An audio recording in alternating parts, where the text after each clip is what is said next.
सुप्रभात। कैसे हो बच्चे? लॉकडाउन के दौरान मेरे बच्चे घर पे काम करते करते कई बार उनके कामों में बोरियत आ जाती। चलो ठीक है, आज थोड़ा सा एक सरल और सहज उप विषय का चयन किया है।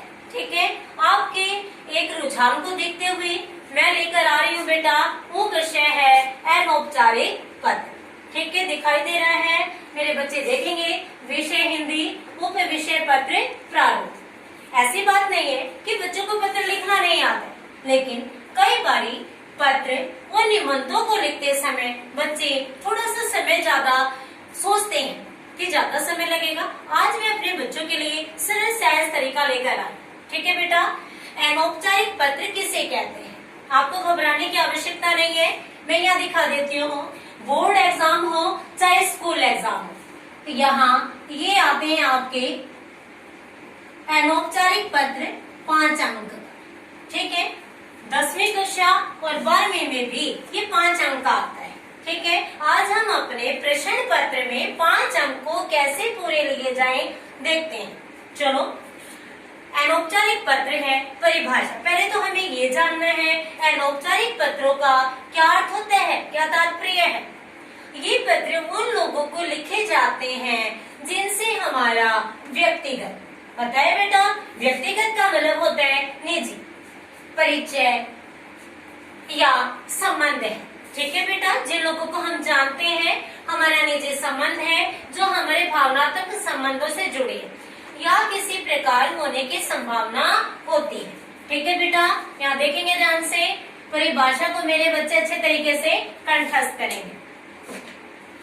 ठीक है, ये पत्र उन लोगों को लिखे जाते हैं जिनसे हमारा व्यक्तिगत परिचय या संबंध है या किसी प्रकार होने की संभावना होती है। पता चल गया है, मेरे बच्चे समझ गए अनौपचारिक पत्र किसे कहते हैं। ठीक है, फिर उनके प्रकार कितने हैं बेटा? इन पत्रों में बधाई पत्र सम्मिलित किए जाते हैं, आभार प्रकट पत्र किए जाते हैं। आपके मित्र ने आपको कोई उपहार दिया है, आप उन्हें मन की गहराइयों से धन्यवाद दे रहे हैं, तो वो आ जाता है आभार प्रकट पत्र। निमंत्रण, आप किसी को बुलाना चाहते हैं, किसी के घर में अकस्मात कोई घटना घट गई है, उसके लिए आता है संवेदना पत्र। ठीक है बेटा, ये सभी पत्र अनौपचारिक पत्रों में सम्मिलित किए जाते हैं, क्योंकि कई बार ऐसे आगे के एग्जाम में या परीक्षा पत्रों में पूछ लिया जाता है अनौपचारिक पत्रों के कितने प्रकार है, तो मेरे प्यारे विद्यार्थी बताएंगे 1, 2, 3 और 4। ठीक है, आज हम प्रारूप लेते हैं। बेटा वैसे तो पत्रों को कैसे भी लिख सकते हैं, किसी प्रकार की कोई समस्या या आपत्ति नहीं होती, लेकिन सरल तरीके से 10 मिनट में चुटकियों में पत्र कैसे लिखा जाए देखते हैं। सबसे पहले आता है पता। ठीक है बेटा, फिर स्थान का नाम, दिनांक, लाइन छोड़ दीजिए। कई बार दिनांक से पहले भी लाइन छोड़ दी जाती तो बच्चे घबरा जाते हैं। बोर्ड परीक्षाओं में ऐसी किसी बात का मुद्दा नहीं उठता है। ठीक है बेटा, दिनांक के बाद एक लाइन छोड़नी है, फिर दिनांक लिख दी, पता लिख दिया है, संबोधन। पत्र आप किसको लिख रहे हैं? पिता को लिख रहे हैं, भाई को लिख रहे हैं, मित्र को लिख रहे हैं, यानी कि जिसके नाम पत्र है उसे संबोधन किया जाता है। ठीक है, मैंने उदाहरण के लिए बेटा समझाने हेतु तो अपने प्यारे विद्यार्थियों को यहाँ एक उदाहरण प्रस्तुत भी किया है। छोटों के लिए आता है प्रिय, बड़ों के लिए आता है आदरणीय, पूजनीय, पूज्य, श्रद्धेय आदि। आप इनमें से किसी भी शब्द का चयन कर सकते हैं। ठीक है बेटा, आगे चलते हैं मेरे बच्चों।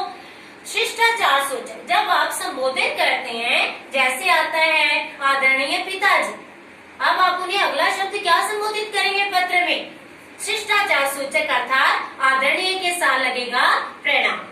ठीक है, प्रिय के साथ से प्रेम आ जाता है और मित्र के साथ नमस्ते भी सम्मिलित किया जाता है। ठीक है बेटा, उसके बाद अगली पंक्ति से आपका पत्र की सामग्री अर्थात विषय वस्तु तैयार हो जाती है। यहाँ मैंने 3.5 लिखे हैं। कारण क्या है बेटा? जब हम उत्तर पुस्तिकाओं की चेकिंग या जांच प्रणाली को सुचारू करते हैं, उस समय हम देखते हैं 5 अंक में हमारे बच्चे क्या क्या लिख रहे हैं। पत्र को कभी भी निबंध शैली में नहीं लिखना चाहिए। ठीक है बेटा, फिर पत्र का समापन आता है। आप अपनी सामग्री को अर्थात अपनी विचारधारा को, अपनी बातचीत को 3, 3.5 या 4 लाइनों में प्रस्तुत कर चुके होते हैं। अंतिम पत्र का जो समापन है, आखिरी चरण कहलाता है पत्र का समापन। यहाँ बेटा आशा है, अतः है, मेरी तरफ से बड़ों को नमस्ते, छोटों को प्यार आदि। हम इस लाइन का, इस पंक्ति का चयन करते हैं। समझ आ रहा है मेरे बच्चों? उसके बाद अंत में होता है स्वनिर्देश। पत्र लिखने वाला अपने बारे में बताता है। शिष्टाचार होता है, तुम्हारा मित्र को तुम्हारा, बड़े को आपका, या शुभ चिंतक या अध्यापक अध्यापिका के सामने शब्द चयन किया जाता है आज्ञाकारी। समझ आ गया बेटा? छोटे से प्रारूप के द्वारा 5 अंक ले लिए जाते हैं। ठीक है, व्यवहार के तरीके से हमने पत्र के प्रारूप को सीखना है। फिर बात आती है बेटा ये पत्र जो प्रारूप तैयार किया है इसकी, क्योंकि बोर्ड परीक्षाओं में या जब भी विद्यालयों में पत्र बताए जाते हैं, लिखवाए जाते हैं, तो एक नियम होता है। आप पत्र कहाँ लिख रहे हैं? आप पत्र लिख रहे हैं परीक्षा भवन। इसलिए जो बोर्ड परीक्षा से पहले निर्देश दिए जाते हैं उसमें बताया जाता है कि अध्यापक अपने छात्रगणों को संबोधित करते हुए बताए कि उनका जो पता है वो पता है परीक्षा भवन। ठीक है बेटा? अगर आपको पहले से ही पत्र में कोई पता दिया है, एड्रेस दिया है, तो आप उस एड्रेस, उस पते को सम्मिलित करेंगे, अन्यथा आपका पता होता है परीक्षा भवन। क्योंकि 5 अंक में पत्र कैसे लिखा जाए, बच्चे का प्रारूप भी देखना है, उसके विषय वस्तु भी देखनी है, उसने अंत कैसे किया है, फिर उसमें वर्तनी दोष भी देखने हैं। समझ आ गया मेरे बच्चों? तो आपको देखना है आपका पता परीक्षा भवन। ये हमारे 10वीं, यही हमारे 12वीं के बच्चे कहते हैं। तो हमारा पता है, चलो देखते हैं उदाहरण के लिए पता। तो यहाँ मैं आपको बता रही हूँ बेटा, पता किस स्थान पे बच्चे लिखेंगे? परीक्षा भवन। उसके बाद आता है स्थान का नाम, नई दिल्ली, क्योंकि बोर्ड परीक्षाओं में कभी भी किसी स्कूल की आईडी अर्थात एक विशेष पहचान नहीं दी जाती है, उसे लुप्त कर दिया जाता है।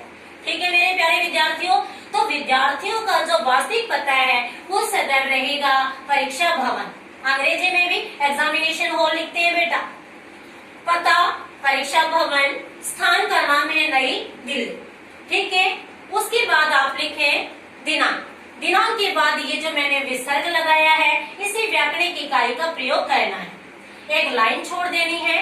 ठीक है, रोचकता भी आती है और उससे ये विभाजित हो जाता है कि आप दिनांक के बाद कुछ अलग लिखने जा रहे हैं। जो ये प्रणाली है, जो ये शैली है, वो इनसे अलग है। ठीक है बेटा? अर्थात यहाँ आपका पता परिचय हो गया। फिर दिनांक, दिनांक के बाद कुछ अलग करना है तो एक लाइन छोड़ दी जाती है। संबोधन शब्द अगर मित्र के लिए है तो प्रिय मित्र, पिताजी हैं, बड़े हैं तो आदरणीय पिताजी। अब जो कोमा लगा दिया जाता है, अल्प विराम लगाने की जो प्रक्रिया है वो अब समाप्त होती जा रही है ही नहीं बल्कि हो गई। उनका आपको कहीं सम्मिलित नहीं करना। ठीक है बेटा? तो पता आपका आ गया है नई दिल्ली, स्थान का नाम दिनांक, संबोधन शब्द आ गया प्रिय। फिर आता है बेटा शिष्टाचार सूचक। शिष्टाचार सूचक अगर छोटे के लिए है सह स्नेह, मित्र के लिए नमस्ते भी आ सकते हैं, जो मैंने यहाँ अपने बच्चों के लिए लिखित रूप में प्रस्तुत किए हैं। ठीक है बेटा? बड़े के लिए प्रणाम वगैरह आ जाता है, प्रिय मित्र, सह स्नेह। उसके बाद बेटा आपकी जो विषय वस्तु है, आप जो लिखना चाहते हैं वो सिलसिला पत्र का प्रारंभ हो जाता है। ठीक है बेटा? यहाँ आप कुछ भी लिख सकते हैं। कई बार पत्रों को लिखते समय कुछ बच्चे ज्यादा पंक्तियों को भर देते, लाइनों को भर देते हैं, 7 लाइन भी कर देते। ऐसी कोई आवश्यकता नहीं है। पत्र हमेशा तर्क नहीं होने चाहिए, पत्र सदैव तर्कशील होने चाहिए। बस जो आपके मन से है वो इस विषय वस्तु में आपने प्रस्तुत करनी। ये 3.5-4 लाइन तक आना चाहिए, क्योंकि अंक तो 5 है बेटा, आपको इससे ज्यादा लिखने की आवश्यकता नहीं है, नहीं तो पेपर आपका अधूरा रह जाता है। उसके बाद बेटा समापन करते हैं। तुरंत ही आप अपने भाव अभिव्यक्ति को बताकर अंत करते। अतः जैसे कहते हैं, अतः आप मेरी प्रार्थना पर ध्यान देंगे, या मेरी तरफ से बड़ों का नमस्ते वगैरह। जिस तरह का आपका पत्र है उसी तरह का रूप आप स्वीकार करते हैं। उसके बाद तुम्हारा मित्र जो निर्देश आया है इसमें आप अपने बारे में बता रहे हैं। अब आया है क ख ग। मेरे बच्चे सोचेंगे कि मैम हमारा नाम तो क ख है नहीं। बेटा ये आया है जो बच्चे परीक्षा भवन, ठीक है, एग्जामिनेशन हॉल में बैठते हैं, परीक्षा भवन में बैठते हैं, उनकी आईडी क ख ग हो जाती है। ठीक है, आपकी जो आईडी है, आपकी जो पहचान है क ख। अब समझ आ गया है? आप ध्यानपूर्वक देखिए।